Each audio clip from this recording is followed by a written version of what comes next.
Transistor IGBT. Nuestro grupo está conformado por Ariel Iceda, Víctor Martínez, Eider Jaimes, John Jaramillo, Enson Acevedo, Jason Arevalo y quienes habla Alfredo Cañas. Transistor IGBT es un componente electrónico diseñado para controlar principalmente altas potencias. En su diseño se compone de un transistor bipolar de unión BJT y un transistor de efecto de campo de metal óxido semiconductor MOSFET. Cuando nos dice que se utiliza para controlar principalmente altas potencias, pues hablamos del caso de los motores. Este dispositivo nace después de realizar varios estudios donde se pretendía obtener un dispositivo que tuviera una alta impedancia de entrada y que fuera capaz de manejar altas potencias a altas velocidades. Y pues este es el origen del transistor IGBT. Como ya mencioné, entonces se compone de un transistor BJT, como se aprecia en la diapositiva en la imagen A, y del MOSFET, que lo tenemos en la imagen B. Esa es la estructura interna del IGBT. En esta estructura entonces se tienen 4 etapas que se alternan, que son PN-PN, que son controlados por un metal óxido semiconductor, la familia de los MOS, y es una estructura, la estructura de la puerta sin una acción regenerativa. Y pues en la imagen ya vemos la composición como tal del IGBT con todas sus entradas.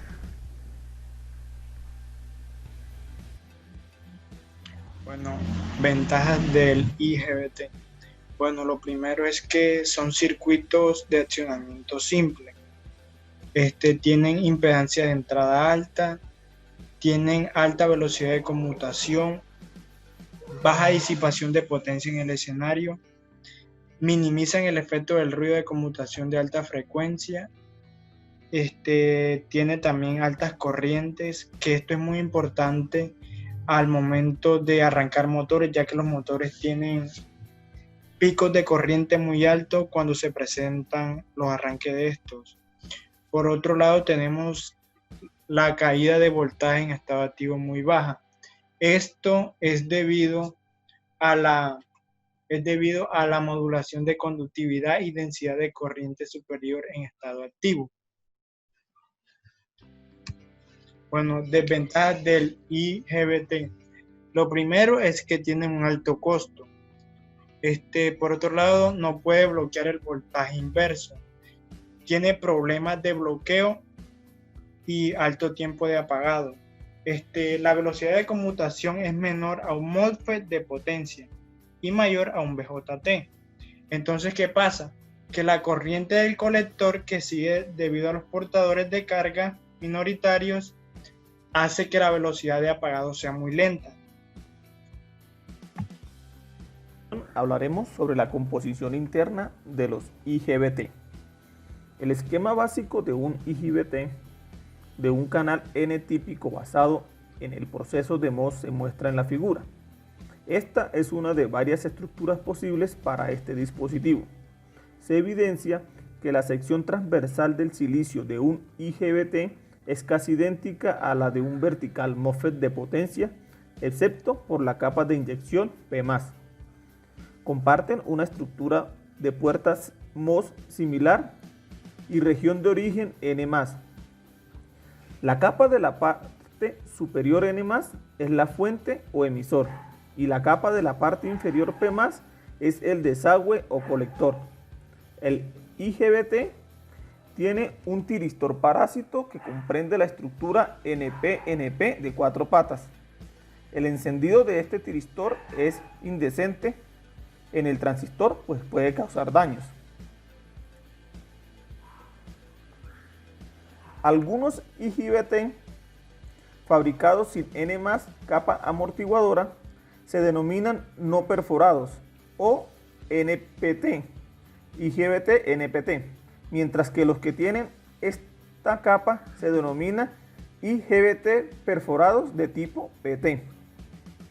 La presencia de esta capa de buffer puede mejorar significativamente el rendimiento del dispositivo si el nivel del dopaje y el grosor de esta capa se eligen adecuadamente. A pesar de estas similitudes físicas, el funcionamiento de un IGBT está más cerca del de un BJT de potencia que el de un MOSFET, debido a que la capa de drenaje P+, la cual es la capa de inyección que es responsable de la inyección de portadores minoritarios en el N+, es una región que deriva la conductividad resultante de modulación.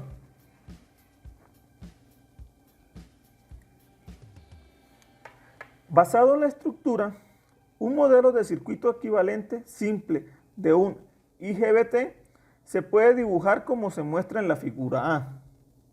Contiene transistores MOSFET, JFET, NPN y PNP.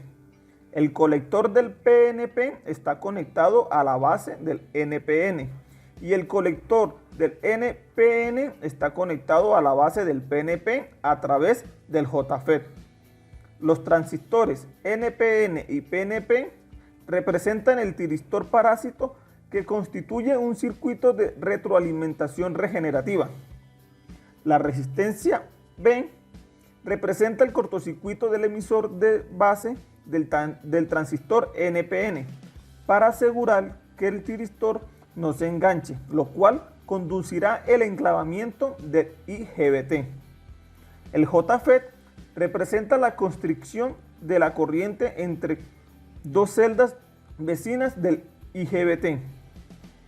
En la figura B se muestra un símbolo del circuito para el IGBT y podemos ver las tres terminales, el colector, el emisor y la puerta.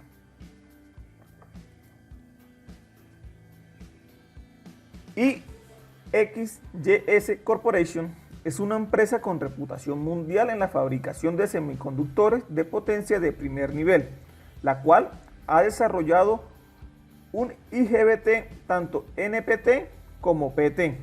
Las construcciones físicas para ambos se muestran en la figura a continuación, la A y la B, respectivamente. Como se mencionó anteriormente, la estructura PT tiene un buffer adicional que realiza dos funciones principales. La primera, evita fallas mediante la acción de perforación debido a que la expansión de la región de agotamiento a alto voltaje aplicado está restringida por esta capa. La segunda, reduce la corriente de cola durante el apagado y acorta el tiempo de caída del IGBT porque los agujeros son inyectados por el P+ colector, se recombina parcialmente en esta capa. Los IGBT de tipo NPT que tienen igual voltaje de ruptura directo e inverso son adecuados para aplicaciones en corriente alterna.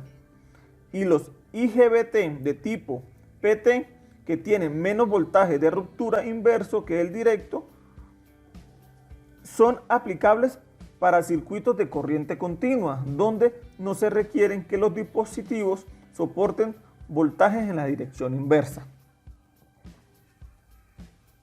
Bueno, la curva de características de un transistor IGBT es muy similar a la curva de un transistor bipolar o BJT.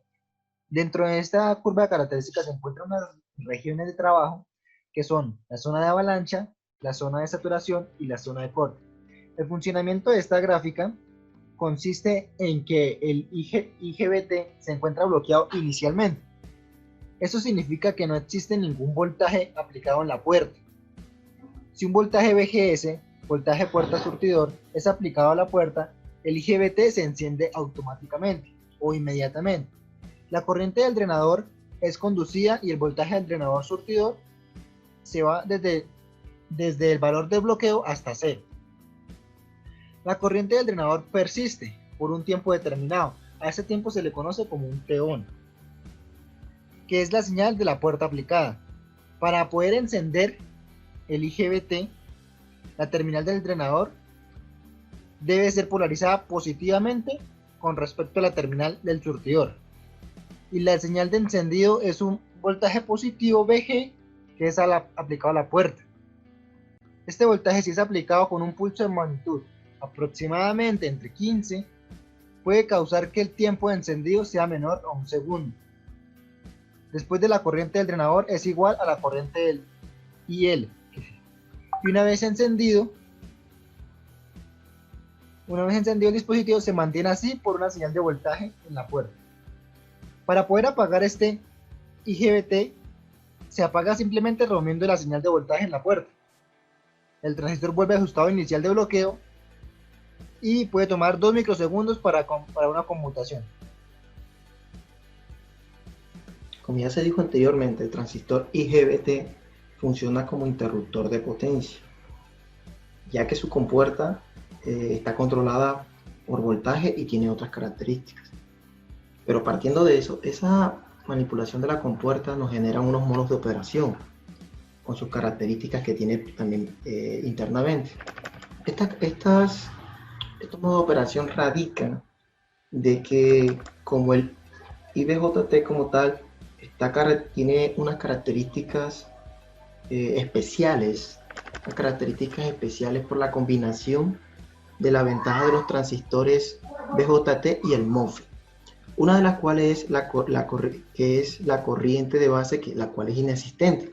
Como ya saben, el MOSFET como tal no tiene corriente de base existente, pero también tiene un problema de que la caída de tensión del drenador surtidor va a ser bastante mínima, pero por lo que trabaja con potencias altas y corrientes altas.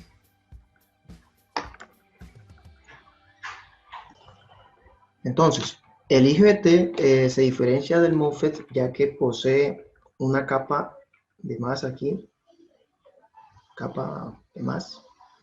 Es la diferencia realmente que radica, pero esta capa como tal nos permite muchas de las operaciones que él actúa generalmente. Entonces, partiendo de que tiene esta capa auxiliar más y junto con esta capa N y N más, lo que se va a generar son que se van a ver unidos un MOSFET con un JT aquí internamente, como mi compañero lo explicó anteriormente. Esto realmente radica a que nuestro IGBT pueda hacer trabajos de conmutación rápida y que sus operaciones varíen dependiendo el funcionamiento que tenga en el momento. Una de las operaciones que tiene este IGBT es el bloqueo inverso, el cual es causado cuando no están encapsulados en un diodo que permite que la circulación sea inversamente en él. Ustedes se preguntarán, ¿cómo así? Entonces, ¿qué pasa? Pasa de que no está encapsulado un diodo libre. Y este diodo libre como tal son conectados en conducción antiparalelo para que el emisor, que es más positivo, y el colector que se genera en la junta 1, como está aquí, como tal, genere un bloqueo entre la compuerta y los demás, la parte superior del transistor como tal. Entonces esta parte lo que hace es ensancharse para generar un bloqueo. Por eso se llama bloqueo inverso. Otra característica que tiene es el bloqueo directo. Y pasa cuando la tensión aplicada al colector es más positiva que la aplicada al emisor, que se da en esta parte, ¿ya? Permanece en bloqueo directo mientras la tensión de compuerta del emisor es menor que el valor umbral de la conducción, que quiere decir que el valor de la compuerta es mucho menor para romper esta barrera que se genera en esta parte del transistor. Otra operación es la conducción. En este tipo de conducción lo que va a hacer es que ya el transistor ya entra en saturación, ya el voltaje que se genera en la compuerta es mayor, por lo tanto él va a empezar a circular una corriente, que esto lo explicó mi compañero anteriormente, pero esta conducción, aquí les quise traer una ilustración de cómo pasa realmente. Entonces, esta conducción se genera porque, como se dan cuenta, estos espacios ya se vuelven más pequeños, ya este bloque. Entonces los electrones empiezan a saltar de un lado al otro y hacen que esta barrera se ensanche más para que puedan circular la corriente, para poder circular desde emisor a colector, visto desde este punto de vista del esquema.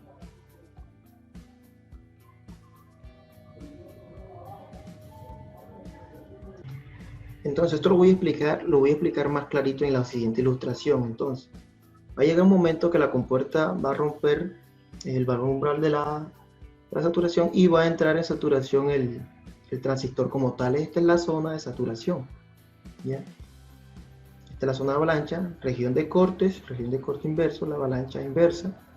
Entonces esta es la curva del transistor como tal. Y aquí se representa realmente el comportamiento que él tiene en distintas formas de operación. Aún así, en estas regiones de corte él tiene una falla. Entonces, cuando el voltaje de la compuerta está por debajo del valor umbral como tal, va a dejar de circular la corriente. Por lo tanto, la barrera, que en el esquema lo mostramos, se reduce, la corriente se va a ver limitada. Entonces va a quedar una mínima falla de circulación de corriente, y esa falla es realmente radicada por el BJT que tiene internamente este tipo de transistores, ¿ya? Pero en comparación a las características positivas que tiene el transistor como tal, son fallas muy mínimas, pero hay que tenerlo en cuenta a la hora de seleccionar el transistor. Para tener en cuenta también hay que ver este tipo de transistores desde el punto de vista de los MOSFET, porque realmente es, digamos que un 90% MOSFET y un 10% BJT, desde mi punto de vista, ya que realmente el control que se genera es realmente como se controlaría un MOSFET, y esto nos garantiza manejar corrientes altas, potencias altas también, con un control mínimo de un voltaje mínimo, ¿ya? Que se genera a través de la compuerta, como está aquí en el esquema como tal.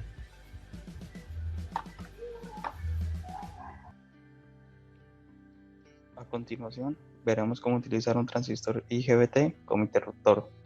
Esta es la forma en la que más se lo utiliza en las aplicaciones de potencia. Primero tenemos la zona de corte. En ella el IGBT está apagado, por lo que funcionará como un interruptor abierto.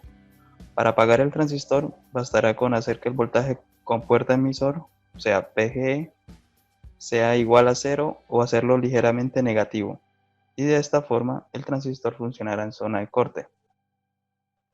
En la imagen de la izquierda podemos apreciar su comportamiento real y las zonas de corte y saturación, que son las que más nos interesan. Mientras que en la de la derecha vemos su comportamiento ideal como interruptor. Ahora, para conmutar el IGBT necesitamos llevarlo hasta la zona de saturación. Para lograr esto debemos aplicar un voltaje con puerta emisor, o sea VGE, cercano a su valor máximo especificado en el datasheet. En este caso 25 voltios, más o menos 25 voltios. Aunque normalmente con 15 voltios bastará. Al hacer esto, el transistor actuará como un interruptor cerrado y conducirá con muy bajas pérdidas. Para este modelo tenemos unas pérdidas de voltaje máximas de 2,8 voltios, como se puede observar en la imagen, si lo saturamos con un voltaje VGE igual a 15 voltios. En la imagen de abajo podemos apreciar un circuito de un IGBT como interruptor. Aplicaciones de los transistores IGBT. Algunas de las aplicaciones de los transistores IGBT lo podemos encontrar en variables de frecuencia, fuentes de alimentación ininterrumpida, o más conocidas como UPS, fuentes de alimentación modo conmutada, y también lo conseguimos en inversores. Ahora tenemos una simulación en MATLAB de un variador de frecuencia. Aquí he creado algunos subbloques donde me van a resumir todo lo que podría contener un controlador, y a su vez lo que podría contener uno de los parámetros de un motor trifásico. Entonces, por esta cuestión, para ver más resumido, entonces se creó bloques para controlador y motor trifásico. Para entrar en detalle, tenemos lo que es el step, el cual nos permite hacer un cambio de frecuencia en un instante dado. A su vez va a ir comunicándose con el controlador, y este controlador va a tener contacto directo, la cual va a enviar señales de pulsaciones, cual me permite hacer conmutaciones a estos transistores IGBT con el fin de obtener una salida alternante. Para este caso son un sistema trifásico de corriente alterna y que va a ser alimentada por una fuente de voltaje externa de corriente directa, en este caso su valor de 400 voltios. En esta parte observamos que tenemos el motor trifásico de inducción, que para este ejemplo va a ser nuestra carga. Tenemos lo que son las revoluciones por minuto de la máquina y también sus respectivas gráficas. En esta sección, en la parte de abajo, podemos ver como si tuviéramos un sistema de medición. Podemos ver las tensiones RMS tanto para ambas frecuencias, la inicial y la final. La importancia de utilizar estos transistores IGBT en este tipo de aplicaciones, ya que los motores de inducción requieren altas corrientes de arranque o van a mantener. Entonces estos dispositivos electrónicos de potencia son los especializados para este tipo de actividades, y lo cual resultan bastante bien a la hora de operar durante varios periodos de tiempo o como lo requieran los sistemas.